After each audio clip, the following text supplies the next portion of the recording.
My name is Antonio Martinez, and I am the head of Americas and Global Economics at FrontierView, a fiscal note company, and that is a part of kind of a global intelligence business unit. We work as a trusted partner for over 300 multinational companies, supporting VPs of region, CFOs, and strategy leads. Our focus is on empowering strategic planning and market monitoring to drive growth and profitability. We have dedicated research practices for North America, Latin America, Asia Pacific, Europe, Middle East, and Africa. We work with clients across a variety of verticals, from consumer, healthcare, technology, and what we might describe as B2B industrials. Today, we will be discussing probably the topic that just about every executive is thinking about almost on a daily basis, the global trade environment and its outlook, with Antoine Bradley here, our Senior Analyst for Global Economics at FrontierView. Antoine, good to see you. Antonio, how are you? All right, so we'll start here. Obviously, there's been a lot of news. Maybe you can describe it as chaos in recent weeks about tariffs, including increases, decreases, delays, pauses. Where exactly do we stand right now when it comes to tariffs? It's a good question, Antonio. It's been, I would say, a pretty tumultuous few months, to kick off the second Trump administration. A bit of a slower start the first month, but really since April the 2nd, the so-called Liberation Day, it's really been a complete upheaval of the US's trade policy. So we saw on April the 2nd the imposition of a 10% blanket tariff on all US imports. And then we saw also the application of reciprocal tariffs on a set of about 60 countries. So these go beyond 10%, up to 50% for certain trading partners. We also saw an escalation between the US and China that eventually reached 145%. We've now seen a bit of a de-escalation. So these are just some of the few, I would say, highlights of tariffs that we've seen, but this is currently where we stand, right? We have blanket tariffs, we have reciprocal tariffs, we have product industry specific tariffs on the automotive sector, for example, on steel and aluminium, for example, some that are coming as well, things like semiconductors, things like pharmaceuticals. We expect these to come in the next few weeks and months. Some maybe out of left field, like the potential tariffs on movies that Donald Trump talked about.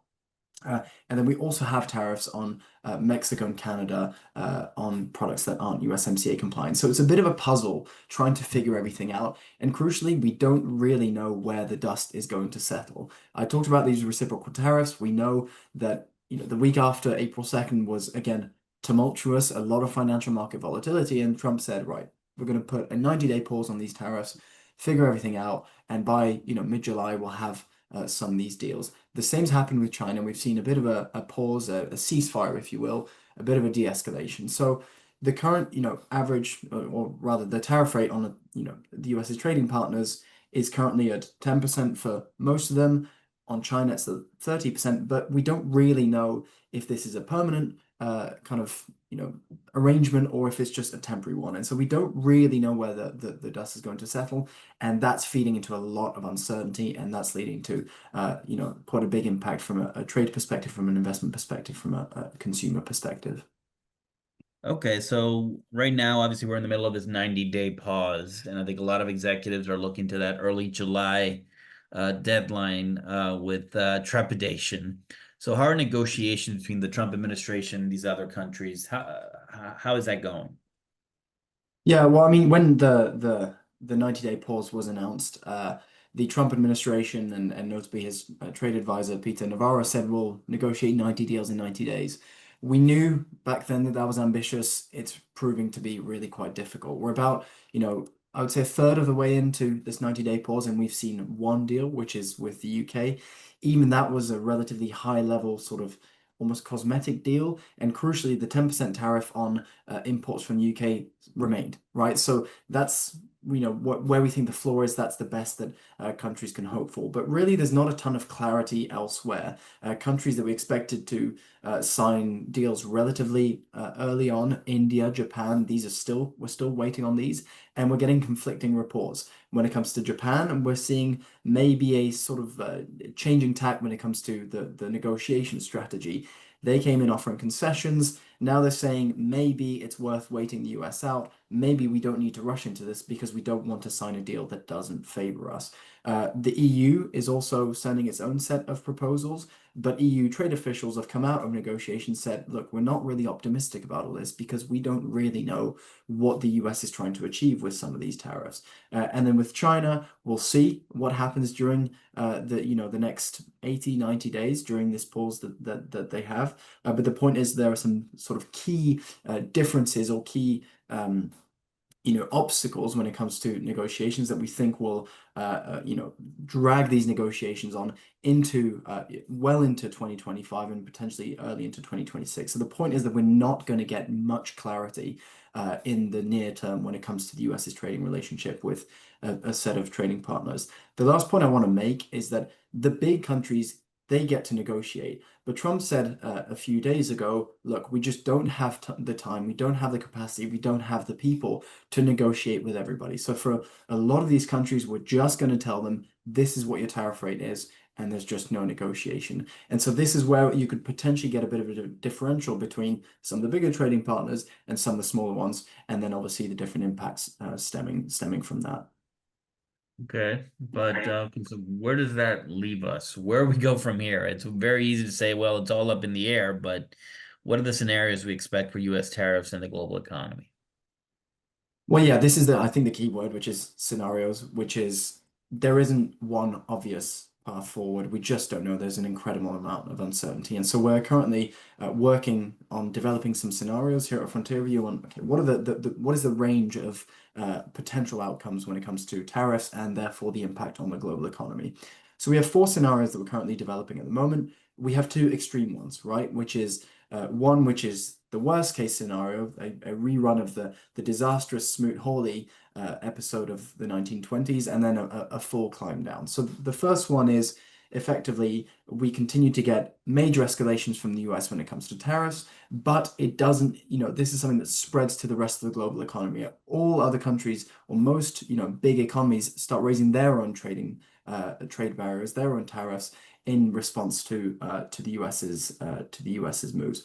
On the flip side of that, the full climb down, this is where either from a legal perspective or from a political perspective, there's enormous pushback that forces the Trump administration into an almost complete pullback when it comes to tariffs. Both of these we see as they have some likelihood of occurring, but not the most likely. The two that we're focusing on are the two in the middle. One we call red light, green light, one we called structured protectionism.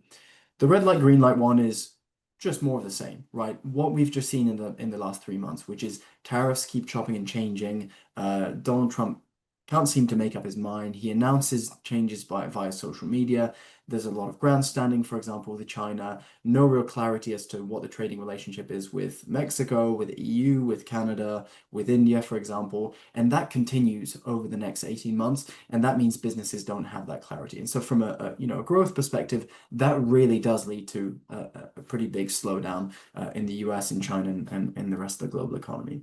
We have the other one, which is, I would say, slightly more optimistic, which is a more structured approach to protectionism, which is tariffs, yes, remain elevated. We have the 10% floor. You have high rates on China and on other specific trading partners. But the point is that it's a more predictable approach, right? We reach these deals. This is the way it is for the next 2, 3, 4 years. And businesses can start adapting to this new normal, which, yes, probably leads to a higher cost base, but at least you can, start making these decisions and start resuming these investments that are currently being paused amid all the uncertainty. So these are kind of the two ones that we're developing with a bit more, I would say, analysis in depth, and which we'll be releasing in the next couple of weeks. So what resources does Frontier have, obviously beyond the scenarios you're developing, does it have in terms of keeping track with these U.S. tariffs? Yeah, so I mean, one of the key pieces of feedback, and that will come as a surprise to no one, but one of the key pieces of feedback we've heard from clients is that we just can't keep up with all the changes, what this means for us, how this affects this or that economy.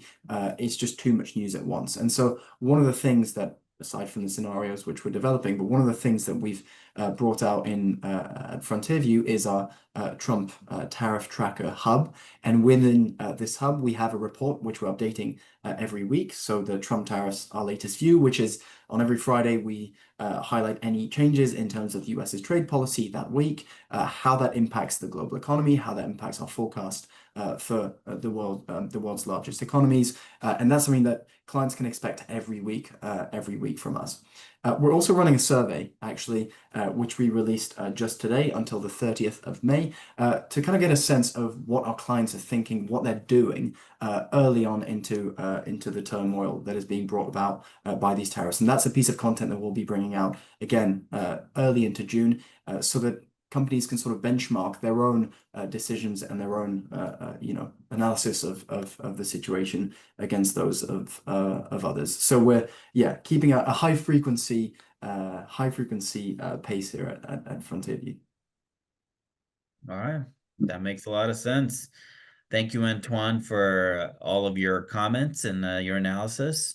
And thank you, everyone, for joining us for this edition of Global View, and looking forward to seeing all of you 1 month from now.